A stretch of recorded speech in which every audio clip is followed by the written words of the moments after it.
Dans l'assemblée des saints, assoiffé je me tiens, que ton onction descende sur moi.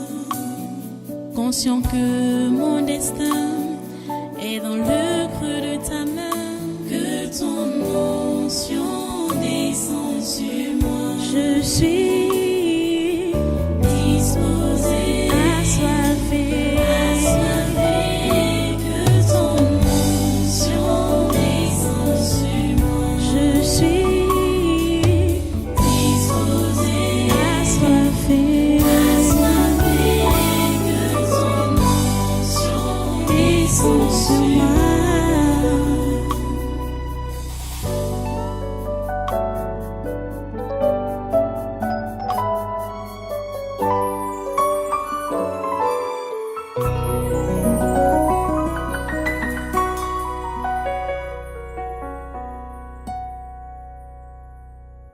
Dieu dit que le succès de son enfant vis-à-vis des autres peuples païens, ça vient quand son enfant a pour appui ce Dieu-là, le grand Dieu.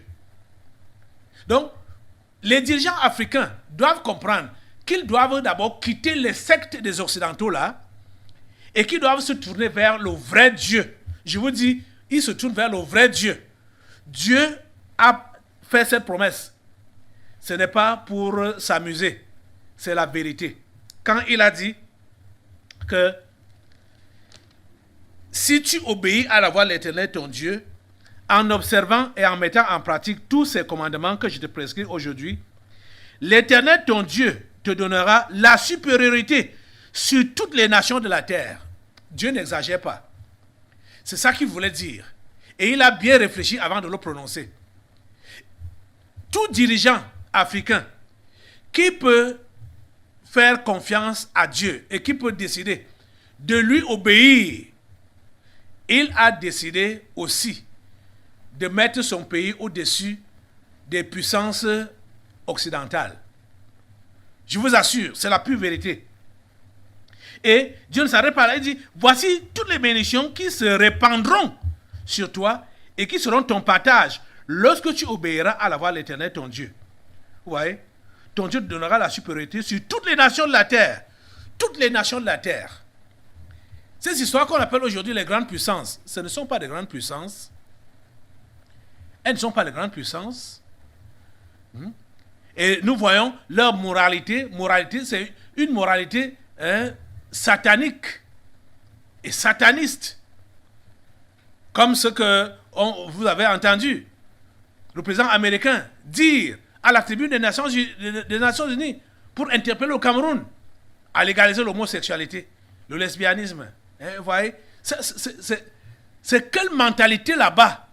Ce que les animaux même ne peuvent pas faire, c'est ça qu'on demande aux humains, créés à l'image de Dieu, de faire. Vous voyez? Et on va dire que ce sont des nations civilisées. Quelle civilisation? Quelle civilisation? Et c'est ça qu'ils veulent imposer aujourd'hui. Et ils sont passés au travers d'un mensonge pour imposer la civilisation diabolique. Parce que tous les insignes qu'ils ont mis en place, c'est de façon que dès que vous êtes d'accord avec tous ces insignes-là, tous ces signes-là, vous avez déjà sur vous la marque de Lucifer, la marque de Satan. Et toutes les autres propositions, vous allez seulement les accepter. Yes, ça, yes, ça. Yes, sir, yes, sir. Le feu est sur eux au nom de Jésus. Le feu est sur eux au nom de Jésus. Le feu est sur eux au nom de Jésus.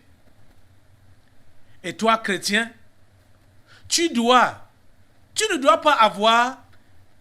C'est-à-dire, il y a plusieurs parmi vous là. Vous avez besoin d'un nettoyage complet.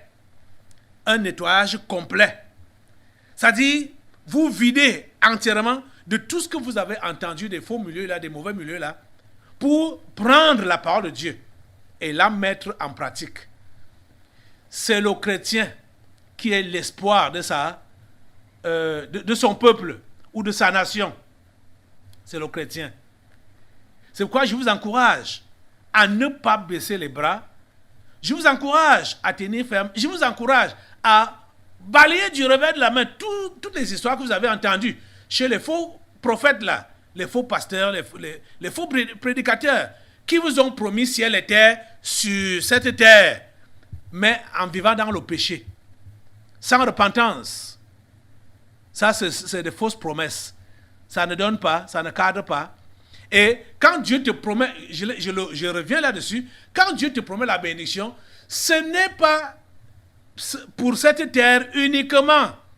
La bénédiction de Dieu, la Bible nous dit que c'est la bénédiction de l'Éternel qui enrichit, et il ne l'a fait suivre d'aucun chagrin. Et cette bénédiction de Dieu est permanente dans le sens où tu es assuré de la vie éternelle. Tu comprends ça? C'est de ça qu'il est question. Même si tu vis longtemps sur la terre, n'importe comment, à la fin, tu seras fatigué. À la fin, tu seras fatigué.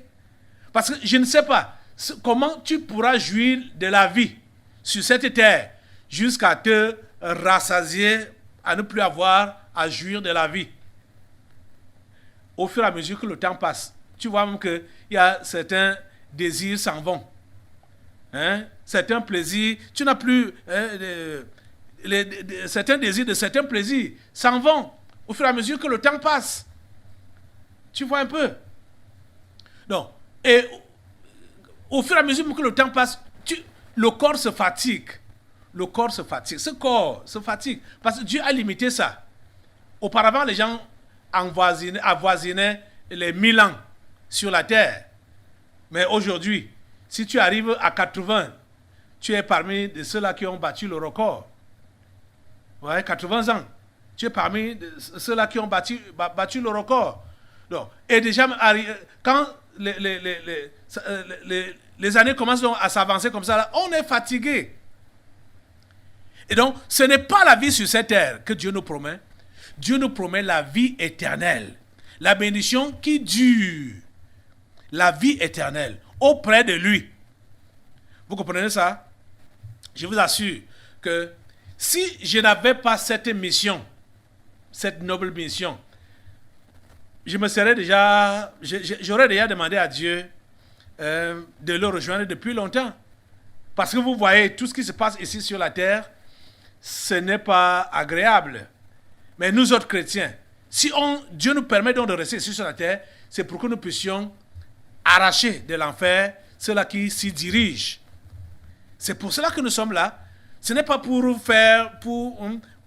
jouir de la vie. Non, ce n'est pas pour jouir de la vie. Nous sommes ici sur la terre, les chrétiens, nous sommes ici sur la terre pour sauver les perdus. C'est pour cela que Dieu nous garde encore ici. C'est pour cela que Dieu nous garde encore ici. Si toi, tu es chrétien, tu ne comprends pas cette mission-là, et tu ne fais pas cette mission-là, tu as perdu le sens de la chrétienté. Et tu auras des comptes à rendre. Parce que le sang des innocents te sera redemandé. Tes mains sont rouges de sang. Tu comprends ça? Chrétien irresponsable. Tes mains sont rouges de sang. Chrétien qui est plongé dans les plaisirs mondains. J'ai dit, le Seigneur va te redemander le sang de ces innocents-là. Qui partent en affaires parce que toi, tu veux vivre la belle vie sur la terre, sur cette terre. Jésus est venu et nous a montré l'exemple à suivre. Il a été le modèle à suivre. Jésus est venu, il est né dans une famille pauvre, extrêmement pauvre. Jésus a vécu pendant 33 ans. Jésus n'a rien laissé. Je ne sais pas s'il avait fini même la formation de menuisier qu'il faisait auprès de son père.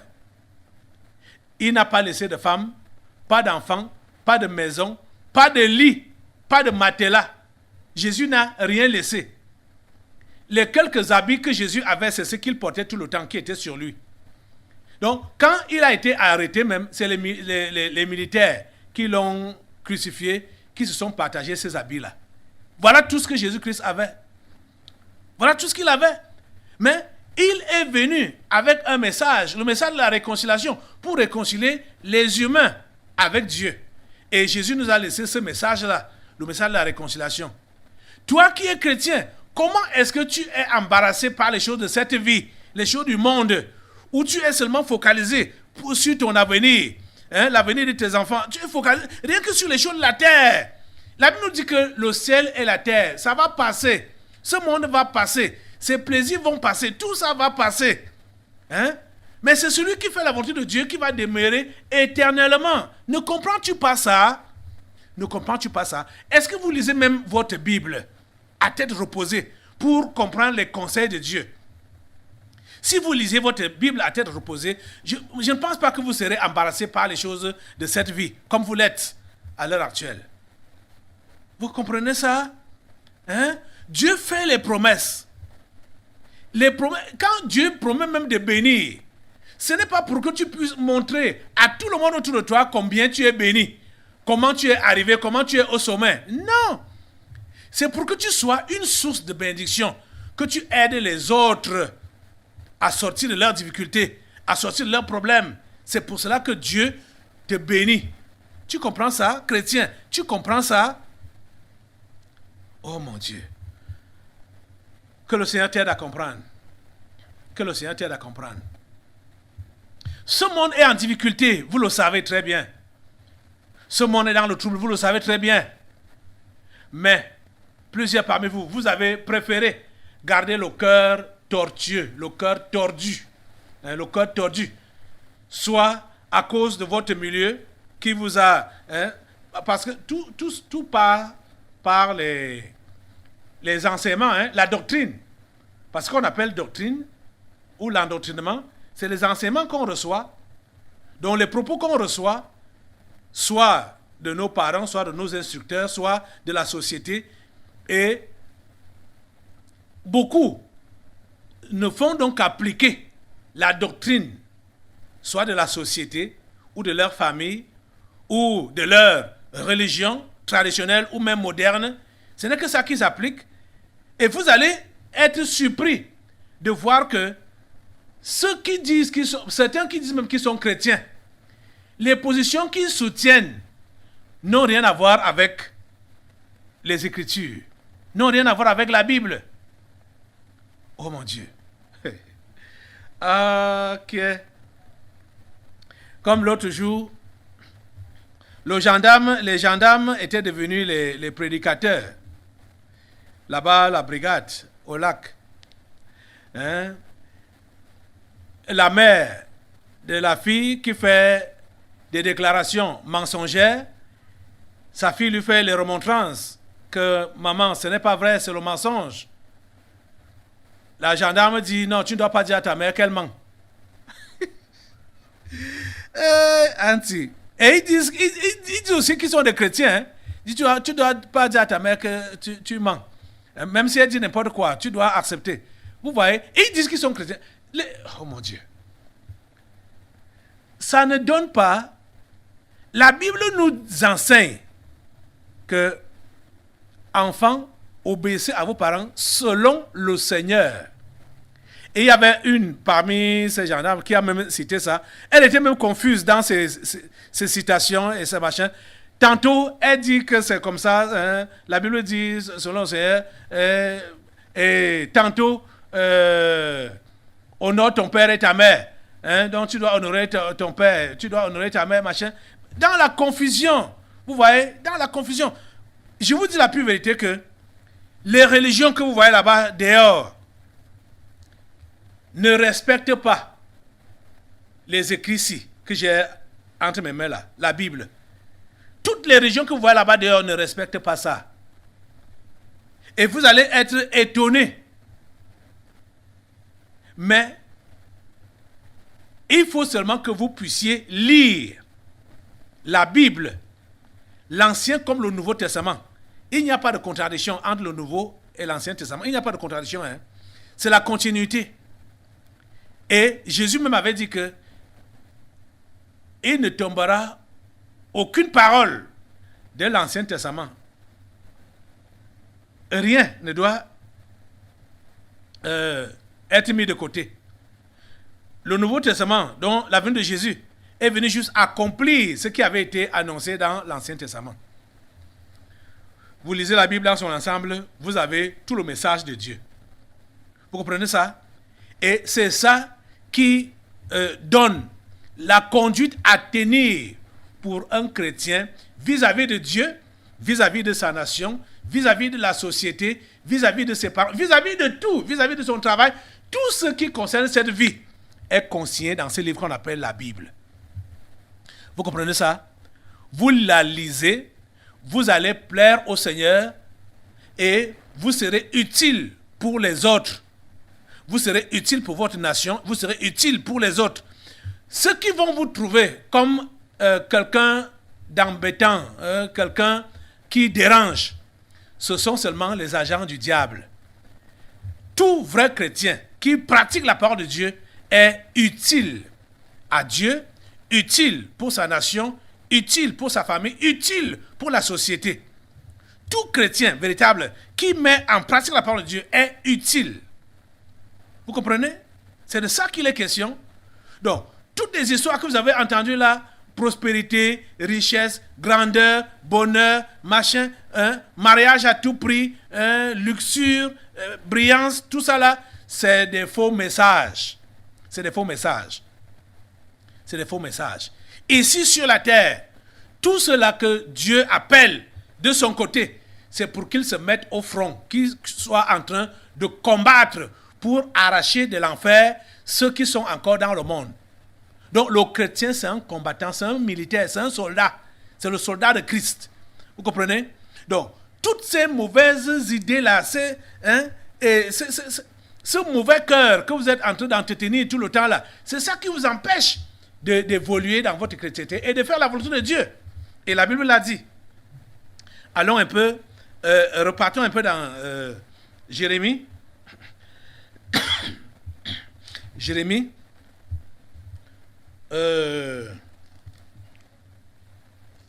Au chapitre 17, Jérémie chapitre 17, verset 9 dit ceci. Le cœur est tortueux par-dessus tout. Il est méchant. Qui peut le connaître? Rappelez-vous que quand Jésus a enseigné sur la montagne, l'une des recommandations qu'il a dites était quoi? Heureux ceux qui ont le cœur pur, car ils verront Dieu. Vous voyez que tout est basé là sur le cœur. Tout est basé sur le cœur. C'est de là que tout sort. Soit ce qui est bien, soit ce qui est mauvais. Et voici ce que Jérémie dit donc. Le cœur est tortueux par-dessus tout. Il est méchant. Qui peut le connaître? C'est ce cœur méchant qu'on appelle la semence du faux ou la semence du mal. Ce cœur méchant. Et vous voyez, c'est ce cœur-là que plusieurs parmi vous, vous n'avez pas encore nettoyé, que vous n'avez pas encore changé. Vous allez vous rendre compte que vous n'êtes que des piètres religieux et des piètres quémandeurs. Vous êtes là à l'église juste parce que vous attendez une bénédiction, vous attendez une grâce avec les cœurs tortueux, les cœurs méchants. Vous voyez, quand Jérémie pose la question, qui peut le connaître? Dieu lui connaît vos cœurs, hein, parce que la Bible dit qu'il est celui qui sonde les reins et les cœurs. Vous voyez, qu'est-ce qui empêche à ce que les gens, ce que Dieu a prévu faire avec nous, ne puisse pas se réaliser? C'est le mauvais état de cœur. C'est le mauvais état de cœur. C'est ça que nous sommes en train de voir ici. Que le cœur est tortueux par-dessus tout. Il est méchant. Qui peut le connaître? Vous êtes en train de vous imaginer que les gens sont en train de fuir la mort dans leur famille. Les gens sont en train de fuir, d'être massacrés par leurs esprits familiers, par les sorciers de leur famille. Ils viennent se réfugier ici à l'église. Mais pendant qu'ils sont ici à l'église, avec le temps, en recevant les enseignements, les consignes, les directives à suivre, comme ça ne satisfait pas, leur programmation personnelle n'est pas atteinte, ils commencent à accuser donc le pasteur. Ils commencent à indexer le pasteur, que c'est le pasteur qui empêche leur évolution, qui bloque leur bonheur, qui bloque leur vie, qui a foiré leur vie. Le cœur est tortueux. Le cœur est vraiment tortueux.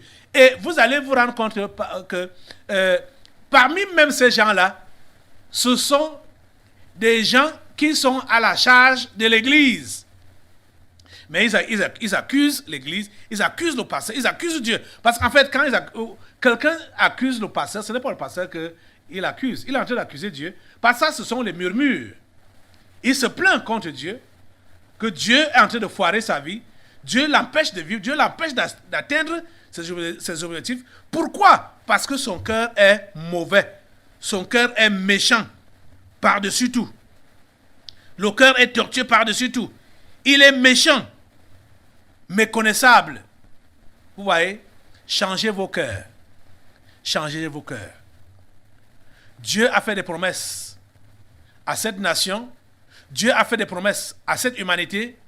Dieu vous a fait des promesses. Ces promesses ne peuvent pas être réalisées si vous n'obéissez pas à ses commandements et si vous ne les mettez pas en pratique.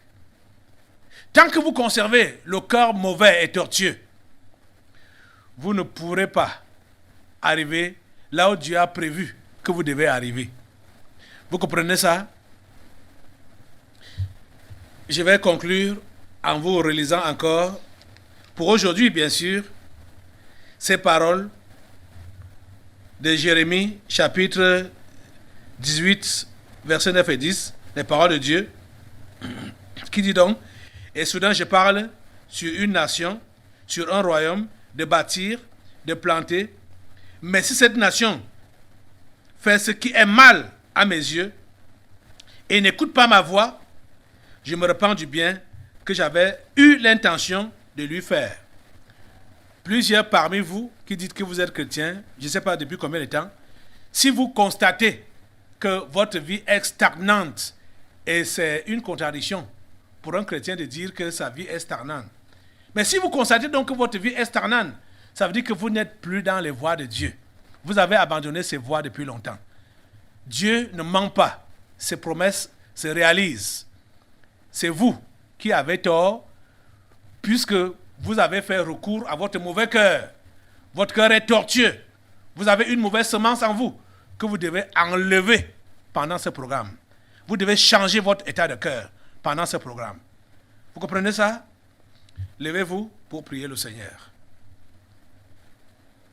La prière que tu dois adresser à Dieu maintenant, c'est vraiment une prière de supplication, une prière de repentance pour lui dire: Seigneur, je te supplie de changer mon mauvais cœur. Change mon mauvais cœur. Change mon mauvais cœur. S'il te plaît, change mon mauvais cœur. Enlève la semence du mal, du faux qui est en moi. Enlève cela. Cette semence veut toujours que mes propres programmations soient réalisées, que mes propres programmations soient atteintes. S'il te plaît, Seigneur, change mon cœur. Change mon cœur. Change mon cœur. Change mon cœur. S'il te plaît, Seigneur. Le Seigneur est bon. Il est amour. Il écoute les prières. Il veut te sauver. Il veut te changer. Dispose-toi. Dispose-toi. Dispose-toi. Cette mauvaise semence du faux doit quitter de ton cœur. Ça doit quitter de ton ventre aujourd'hui. Cette mauvaise semence du faux, la semence du mal, là, ça doit quitter. Tu dois déraciner cela. Tu comprends ça? Je crois que nous allons maintenant passer aux interpellations. C'est la nuit aujourd'hui. On va continuer demain. Mais tous ceux-là qui ont cette mauvaise semence dans leur ventre là, donc la semence du faux, la semence du mal,